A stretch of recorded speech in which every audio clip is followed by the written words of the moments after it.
ख्रिस्त में प्रिय आस्थावान भाइयों और बहनों, सेक्रेड स्क्रिप्ट सोर्स में सेक्रेड लेंटन अर्थात पवित्र दुख भोग यात्रा के 35वें दिन इस पवित्र सभा में आपका स्वागत और जय यीशु।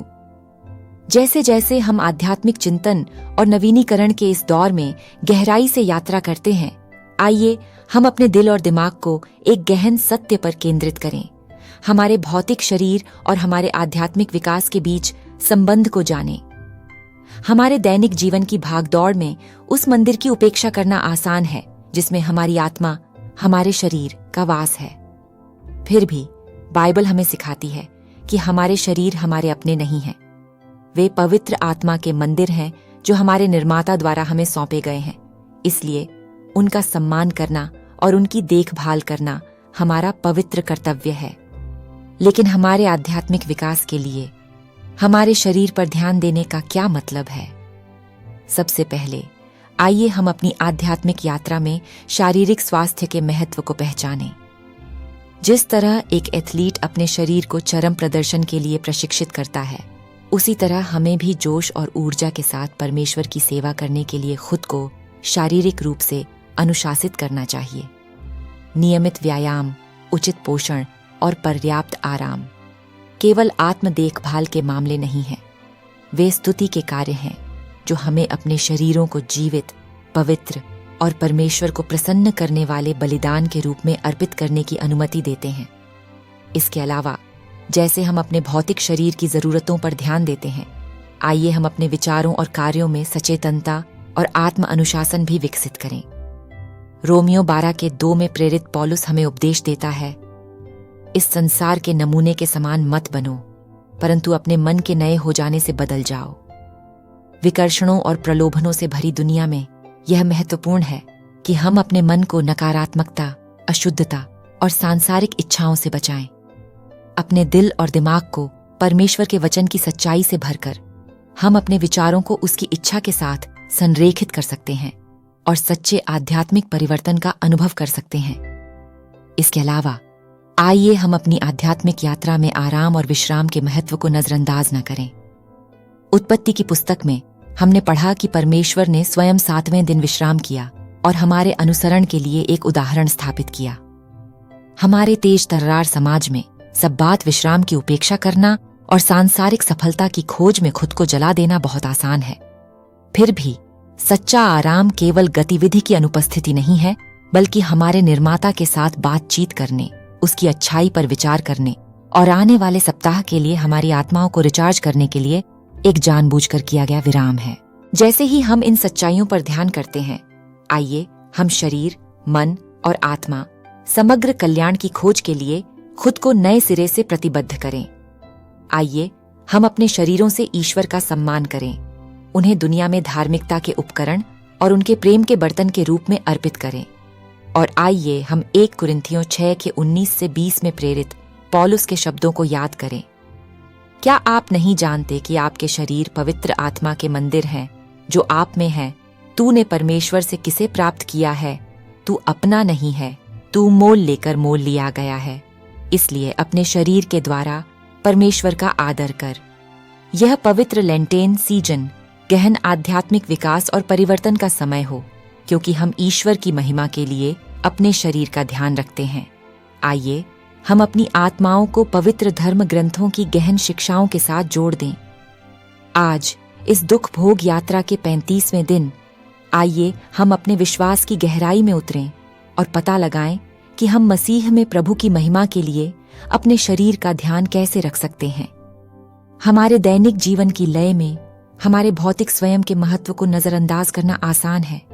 फिर भी विश्वासियों के रूप में हमें यह पहचानने के लिए बुलाया गया है कि हमारे शरीर केवल बर्तन नहीं हैं, बल्कि पवित्र आत्मा के पवित्र मंदिर हैं जो हमारे निर्माता के हाथों से बने हैं। इसीलिए यह हमारा दायित्व है कि हम इन शरीर का सम्मान करें, प्रतिभाओं के दृष्टांत पर विचार करें जहां यीशु प्रबंधन और जवाबदेही की बात करते हैं। जिस तरह नौकरों को बुद्धिमानी से निवेश करने के लिए प्रतिभाएं सौंपी गई थीं, उसी तरह हमें अपने शरीर को भी देखभाल के साथ चलाने के लिए सौंपा गया है। आइए हम उपेक्षा या दुरुपयोग के माध्यम से इस अनमोल उपहार को न गंवाएं, बल्कि हम अपनी शारीरिक भलाई में निवेश करें, ऐसी आदतें विकसित करें जो हमारा पोषण करें और हमें बनाए रखें। इस प्रबंधन के केंद्र में सब्बात विश्राम का अभ्यास है, जो सृष्टि के ताने बाने में बुनी गई एक दिव्य लय है। उत्पत्ति की पुस्तक में हमने पढ़ा कि परमेश्वर ने स्वयं 7वें दिन विश्राम किया, जिससे हमारे अनुसरण के लिए एक मिसाल कायम हुई। आइए हम इस पवित्र दिन का सम्मान न केवल शारीरिक कायाकल्प के समय के रूप में करें, बल्कि आध्यात्मिक नवीनीकरण और हमारे निर्माता के साथ संवाद के अवसर के रूप में भी करें। इसके अलावा आइए हम अपने मन के द्वारों की रक्षा करें, क्योंकि नीति वचन 4:23 हमें याद दिलाता है, सबसे बढ़कर अपने हृदय की रक्षा करो, क्योंकि तुम जो कुछ भी करते हो वह सब उसी से होता है। शोर और व्याकुलता से भरी दुनिया में आइए हम अपने विचारों में जो जगह देते हैं उसमें समझदारी दिखाएं। अपने दिमाग को उस चीज से भरें जो सच्चा, महान, शुद्ध और प्रशंसनीय है। जैसे जैसे हम आधुनिक जीवन की जटिलताओं से जूझ रहे हैं, आइए हम प्रार्थना और ध्यान के महत्व के प्रति भी सचेत रहें। ईश्वर के साथ दैनिक संवाद के अभ्यास के माध्यम से हम उनकी आत्मा को हमारे भीतर निवास करने के लिए आमंत्रित करते हैं, हमें ऐसा जीवन जीने के लिए मार्गदर्शन और सशक्त बनाते हैं जो हर पहलू में उनकी महिमा को दर्शाता है। इन सभी चीजों में आइए हम कृतज्ञता और संतुष्टि का दृष्टिकोण विकसित करें, यह पहचानते हुए कि हमारे शरीर उनकी सभी अपूर्णताओं के साथ भयानक और आश्चर्यजनक रूप से बने हैं। क्या हम अपने जीवन पर ईश्वर के प्रावधान और संप्रभुता पर भरोसा करते हुए अपनी शारीरिक शक्तियों और कमजोरियों दोनों को स्वीकार कर सकते हैं? जैसे ही हम इन सच्चाइयों पर ध्यान करते हैं, हमारे हृदय कार्य करने के लिए प्रेरित हो जाते हैं।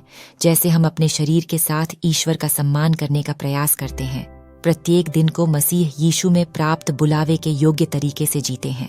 अंत में मेरे प्यारे भाइयों और बहनों, आइए हम मसीह में प्रभु की महिमा के लिए अपने शरीर को याद करने के आह्वान पर ध्यान दें। आइए हम अपने भौतिक मंदिरों को पवित्र बर्तनों के रूप में सम्मान दें, देखभाल और इरादे से उनका पोषण करें। क्या हम सब्बात विश्राम के अभ्यास को अपना सकते हैं, अपने दिमाग के द्वारों की रक्षा कर सकते हैं और प्रार्थना और ध्यान की भावना विकसित कर सकते हैं? जैसे ही हम समग्र कल्याण, शरीर, मन और आत्मा की इस यात्रा पर आगे बढ़ते हैं, आइए हम कृतज्ञता और दृढ़ संकल्प के साथ ऐसा करें, यह जानते हुए कि हमारे प्रयास व्यर्थ नहीं हैं, क्योंकि जैसे ही हम अपने शरीर के साथ परमेश्वर का सम्मान करते हैं, हम अपने जीवन और दुनिया के लिए उनकी दिव्य योजना में भाग लेते हैं। मैं आप सभी से आग्रह करता हूं कि आज ही कार्रवाई करें, अपने शरीर की देखभाल और श्रद्धा के साथ देखभाल करने के लिए प्रतिबद्ध हों। और मैं आपको हमारे YouTube channel sacred script source को सब्सक्राइब करके विश्वास और विकास की इस यात्रा में शामिल होने के लिए आमंत्रित करता हूं। आइए हम एक साथ मिलकर एक दूसरे का समर्थन करें, क्योंकि हम मसीह के साथ अपने रिश्ते को गहरा करना चाहते हैं और ऐसा जीवन जीना चाहते हैं जो दुनिया के प्रति उनके प्यार और सच्चाई को दर्शाता हो। हमारे प्रभु यीशु मसीह की कृपा अब और हमेशा आप सभी पर बनी रहे। पिता, पुत्र और पवित्र आत्मा के नाम पर आमीन। जय यीशु।